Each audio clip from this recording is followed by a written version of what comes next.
제3장 건축 환경 계획입니다. 자, 여기 보시면 학습 목표 다 나와 있으니까 한 번씩 꼭 읽어봐 주시고요. 두세 문제가 무더기로 나올 때도 있고 안 나올 때도 있으니까 여러분들 그래도 책을 한번 보셔야 될 것 같아요. 자, 자연 환경에서는 2010년도에 일교차가 시험에 나왔었어요. 일교차는 하루 중의 최고 기온과 최저 기온의 차다. 이렇게 단답식으로 나왔으니까 여러분들 그것도 한번 읽어봐 주셔야 되고요. 책에는 2, 3, 4, 5번까지 나와 있거든요. 맑은 날은 크고 해안에서 내려갈수록 크다. 뭐 분지는 평지보다 크다. 이런 식으로 나와 있으니까 여러분들이 그건 한번 그냥 읽어봐 주시면 될 것 같아요. 나머지도 한번 그냥 보시면 될 것 같고요. 건축에서는 1조가 되게 중요합니다. 1조 계획을 한번 보도록 할게요. 자, 1조는 우리가 왜 1조 계획을 신경을 쓰냐 하면은 요즘은 집들이 많잖아요. 집들이 많기 때문에 앞 건물을 높게 지을 경우에 어떻게 우리 집 햇빛이 비치지 않아요. 그러면 낮에도 조명을 켜야 하고 또 집이 또 우울해질 수도 있고 그렇죠. 그래서 그것 때문에 많이 분쟁이 나기도 합니다. 그래서 우리는 그런 것을 어떻게 1조 계획에 집어넣어서 정해져 있는데요. 1조 같은 경우는 춘분과 추분, 동지와 하지, 태양 고조를 기준으로 계산을 하되 저희가 건축에서는 건물 배치를 남쪽으로 하되 최소 1조 시간을 동지 기준으로 4시간 이상 돼야만 저희는 적당한 1조라고 우리가 얘기를 합니다. 그래서 여러분들이 여름에도 집이 어둡다 그러면 그거는 헐 수 없이 집을 지은 거죠. 그래서 항상 이렇게 창문 있는 쪽에는 빛이 많이 들어오도록 이렇게 건물이 좀 없거나 그런 쪽을 여러분들이 나중에 집을 살 때 아니면 집을 지을 때 생각을 해 주셔야 돼요. 자, 그리고 열환경. 자, 열환경도 문제가 나올 때도 있고 안 나올 때도 있는데요. 한번 보도록 하겠습니다. 자, 유효 온도가 2007년도에도 나왔었는데, 자, 유효 온도에는 뭐가 있냐면 온도, 습도, 기류 3가지 요소가 들어갑니다. 그리고 우리는 유효 온도를 감각 온도라고도 하고 실감 온도라고도 우리가 말을 하고 있죠. 자, 여기에 플러스 뭐가 들어가냐? 복사열이 들어가면 열환경 4요소가 됩니다. 요거 2008년도에 나왔었고요. 그래서 유효 온도는 여러분들이 알으셔야 되는 게 온도, 습도, 기류 3요소고요. 거기에 플러스 복사열이 들어가면 열환경 4요소가 된다라고 여러분들이 알아주셔야 됩니다. 자, 그 다음에 그림에서 보면은 전도가 뭐냐? 전도는 고체 내부에서 열이 흐르는 거. 이런 걸 우리가 전도라 그러고요. 그 다음에 대류 같은 경우는 유체, 공기나 물이 어떻게 따뜻해진 물은 아래로 팽창해서 위로 올라가고 차가운 건 다시 이렇게 내려가고 이러는 거 이게 대류고요. 그 다음에 복사열 같은 경우는 우리 방바닥 열을 떼면은 방이 훈훈해지죠. 그런 식으로 이렇게 열이 매체 없이 이렇게 뜨뜻해지게 올라오는 거 우리가 요런 것을 복사라고 합니다. 자, 우리는 이제 결로를 봐야 될 것 같은데요. 결로 같은 경우는 시험 문제에 종종 자주 출제가 됩니다. 자, 결로의 원인 2007년도에 한번 나왔었는데, 자, 습한 공기가 냉각된 벽이나 유리창을 만났을 때 이슬을 맺히는 현상을 우리는 뭐라 그런다? 결로라고 합니다. 자, 그래서 결로가 생기는 원인으로는 실내외의 온도차가 너무 심할 때 또는 습기가 많을 때, 그쵸? 습기가 많다는 얘기는 환기가 부족했을 경우에 그런 경우가 있겠고, 또는 시공이 불량했겠죠? 단열재를 안 넣다든가, 벽이 너무 얇다든가, 이런 것들, 그런 것들이 원인이 되겠고요. 책에는 원인하고 결로하기 쉬운 것도 나와 있습니다. 꼭 한번 봐주시고요. 결로 방지법도 2007년도에 시험에 나왔으니까 여러분들 한번 해주셔야 돼요. 환기 당연히 잘해야겠고요. 수증기 발생 억제해야겠죠. 자, 그 다음에 수증기가 발생하면 외부로 빼야 되고요. 그 다음에 실내에 저온 부분 만들지 않는다라는 거 해서 5, 6, 7번까지 나와 있으니까 여러분들이 한 번씩 꼭 문제를 봐주셔야 됩니다. 자, 그럼 우리가 문제 한번 풀어볼게요. 요거 올해 나왔던 문제입니다. 일교차에 대한 설명으로 옳은 것은 그랬죠. 자, 가번이네요. 하루 중에 최고 기온과 최저 기온의 차이. 일교차겠죠. 단답식으로 나오니까 이런 거 그냥 맞춰 주셔야 되는 겁니다. 자, 요거 실내 환경에서 실감 온도의 아니면 유효 온도의 3요소가 아닌 것은 2회 정도 출제가 됐었네요. 뭐예요? 열 복사다. 이거 아니죠. 자, 근데 이게 들어가면 우리는 이걸 앞에서 얘기했었어요.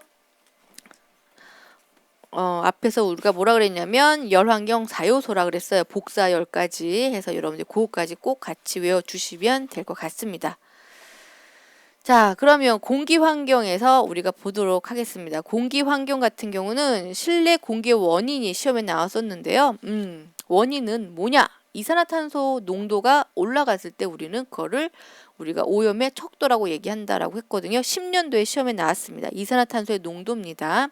꼭 알아두시고요. 자, 그 다음에 자연환기, 기계환기. 그러면은 이 환기를 해야겠죠. 그래서 우리가 환기가 있는데요. 자연환기에는 풍력환기가 있고 중력환기가 있습니다. 풍력 그러니까 뭐예요? 바람에 의한 거죠. 외력의 바람에 의해서 환기를 시키는 거. 창문 열어가지고 환기시키는 거 풍력환기고요. 중력환기는 실내의 온도차에 의한 게 바로 중력환기입니다. 자, 기계환기는 좀 강력하게 해야겠다라고 생각했을 때 우리가 기계환기를 쓰는데요. 1종, 2종, 3종 그림에 보는 것처럼 되어 있습니다. 1종 같은 경우는 기계로 공기를 갖고 들어와서 기계로 배기를 하는 게 바로 1종이에요. 어디에 쓰는 거냐면 수술실. 그 다음에 2종 같은 경우는 기계로 공기를 갖고 들어와서 배기는 자연적으로. 왜? 공기가 강력하게 많이 들어오니까 여기에 있는 공기가 자연적으로 배출이 되겠죠. 이런 거 같은 경우는 공장 같은데 공장 무균실이나 이런 데 쓰인다고 합니다. 자, 요 3번 그림을 보니까 3종 환기는 어디서 많이 보는 것 같아요. 우리 싱크대에서 요리할 때 환풍기를 딱 틀면 환풍기가 엥 돌면서 나가고 있죠. 예, 맞습니다. 요게 3종 환기예요. 그래서 3종 환기는 어디에서 쓰냐면 실내에서 악취나 오염 무슨 주방이라든가 화장실 같은데 우리가 선풍기 이거 틀 때 나가는 게 바로 3종 환기가 되겠습니다. 자, 음의 성질을 한번 보도록 할게요. 음의 성질은 책에 제가 쫙 설명을 해놨는데 그냥 한 번 정도 여러분들 읽어봐 주시면 될 것 같아요. 왜냐하면 시험에 잘 안 나오거든요. 자, 잔향 시간이 시험에 나옵니다. 2010년 9년도에 출제가 됐었는데요. 잔향 시간 여러분들 꼭 확인을 해주셔야 되는데 잔향 시간 같은 경우는 거기 책에 보시게 되면 1, 2, 3번 설명이 잘 돼 있는데요. 1번 같은 경우 실내의 발생을 중지시킨 후 60dB까지 감소되는데 걸리는 소요되는 시간을 우리가 잔향이다라고 얘기합니다. 그거 개념 꼭 여러분들이 확인을 해주셔야 되고요. 잔향 시간은 실의 용적의 크기나 부피죠. 실의 크기나 아니면 부피 그거에 비례하고 벽면의 흡음도에 때 반비례하고요. 실의 형태하고는 상관이 없습니다. 그러니까 실이 뭐 정사각형이던가 아니면 실이 뭐 네모 길쭉하다든가 아니면 동그랗다든가랑 상관이 없다라는 얘기입니다. 그게 시험에 나오니까 여러분들이 그거 꼭 확인해 주셔야 되고요. 그 다음에 강연이나 연극 등 언어가 사용되는 곳에서는 잔향 시간을 짧게 하고요. 그 다음에 오케스트라나 뮤지컬 같이 음악을 하는 데는 잔향 시간을 길게 해서 음질을 우선으로 해야 된다는 거 여러분들이 꼭 확인을 해주셔야 됩니다. 자, 그럼 문제 한번 풀어보도록 할게요. 실내 공기 오염도의 척도로 주로 사용되는 것은 무엇이다? 이산화탄소 농도다. 단답식으로 나오니까 여러분들 맞추실 수 있겠죠? 저랑 벌써 2번 했으니까 이거 그냥 맞춰 주셔야 돼요. 잔향 시간에 대한 설명으로 옳은 것은 그랬거든요. 자, 얼마? 60dB이 감소되는데 걸리는 시간이 바로 잔향 시간입니다. 60dB. 자, 잔향 시간은 실의 용적에 비례하고 흡음력에 반비례한다. 이거 맞는 것 같아요. 그죠? 예, 맞습니다. 그리고 잔향 시간이 길면 음량이 적으시고 아니죠. 그 다음에 잔향 시간이 없으면 음이 명료하지 않아 음을 듣기 어렵게 된다. 이것도 틀린 말이고요. 그 다음에 잔향 시간은 실의 형태에 크게 영향을 받는다. 자, 제가 아까 말했어요. 형태랑은 무관하다고. 뭐 실이 동그랗든 뭐 길쭉하든 상관이 없다라고 했으니까 이것도 틀린 답이 되겠습니다. 답은 그래서 나번이 되겠고요. 자, 빛환경. 빛환경은 책에는 조도, 휘도, 단위 쭉 나와 있는데요. 여러분들 그냥 한 번씩 읽어봐 주시면 될 것 같아요. 문제에 나온 적은 없고요. 자, 채광에 대해서 한번 보도록 하겠습니다. 측창 채광. 자, 측창 채광 같은 경우는 여러분들이 일반적으로 우리 주택이나 이런 데서 창이 한쪽에 뚫리는 걸 우리가 측창 채광이라고 합니다. 자, 요거의 단점이 있는데요. 요거 같은 경우는 조도가 어떻게 이렇게 원하는 곳 골고루 퍼지지 않고요. 이렇게 모여 있습니다. 그래서 이렇게 불리한 곳이 생기게 되겠죠. 그게 단점이고요. 그 다음에 천창 위에서 뚫는 거죠. 천창 채광 같은 경우는 인접 건물에 대해서 프라이버시가 확보가 되겠어요. 그쵸? 그리고 채광량도 많고요. 조도가 또 균일하게 쫙쫙 들어올 거예요. 단점은 시공하기가 어렵고요. 관리하기가 어렵고 빗물이 왔을 때 그것도 곤란하겠죠. 그 다음에 통풍, 열 조절도 아주 불리할 거예요. 그 다음에 폐쇄된 느낌도 좀 나겠죠. 그런 단점이 있습니다. 그 다음에 정측창 채광 같은 경우는 공장에서 많이 쓰는 거죠. 톱날 지붕이나 아니면 공장, 전시관 이런 데서 많이 사용하는 겁니다. 자, 그 다음에 조명. 직접 조명하고 간접 조명 여러분들이 봐주시면 될 것 같아요. 직접 조명 같은 경우는 요 그림이죠. 직접 어떻게 조명이 바로 쏟아지는 건데요. 눈부심이 클 거예요. 바로 밑에 있으면. 그 다음에 좀 멀리 떨어져 있으면 어두울 거죠. 조도가 불균형한다라는 게 직접 조명이 단점이에요. 하지만 조명률은 100%겠네요. 그죠? 조명이 다 떨어지니까. 자, 간접 조명 한번 볼게요. 간접 조명 같은 경우는 어떻게 어떤 뭐 브라켓이나 이런 것에 의해서 반사돼서 빛이 은은하게 퍼질 거예요. 그래서 조도가 균일하겠고 그 다음에 음영이 그렇게 확 눈에 띄게 많지는 않을 거예요. 그렇죠? 그래서 부드러운 느낌이 줄 건데 이의 단점은 광원이 이렇게 확산되다 보니까 어때요? 경제적으로 좀 떨어지겠죠. 경제성이 좀 떨어질 거고 그 다음에 먼지에 의한 광원이 좀 클 거예요. 이런 먼지가 많이 끼면 그렇죠? 그리고 음산한 분위기를 낼 수가 있다라는 걸 여러분 보시면 될 것 같고요.